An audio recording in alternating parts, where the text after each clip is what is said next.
আপনি নিম্নবিত্ত কি মধ্যবিত্ত কি বড়লোক, এগুলো কোনো কিছুই ম্যাটার করবে না। কখন জানেন? আপনি যদি একটা ভালো পজিশনে যান, ভালো কিছু করেন, প্রতিষ্ঠিত হন, তখন দেখবেন আপনার পেছনে মানুষের অভাব হবে না।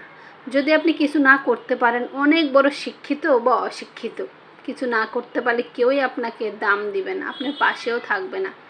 একবেলা বলেন, 2 বেলা বলেন, 3 দিন বলেন, খেয়ে না থাকলে কেউ আপনাকে জিজ্ঞাসাও করবে না খেয়েছো কি না।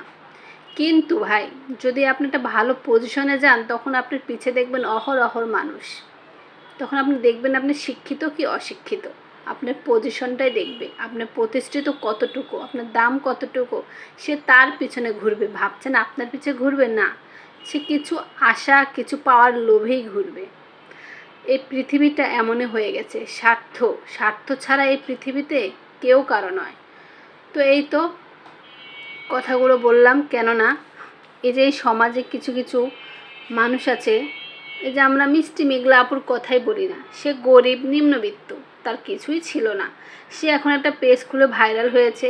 দেখছেন কত কন্টেন্ট ক্রিয়েটররা তার কাছে যাচ্ছে, কতজন গিয়ে তার কাছে একটু প্রমোশন করে যেন দেয়, তাকে যেন সবাই একটু সাপোর্ট করে, এর জন্য তার কাছে হাত পাততেছে। কেন?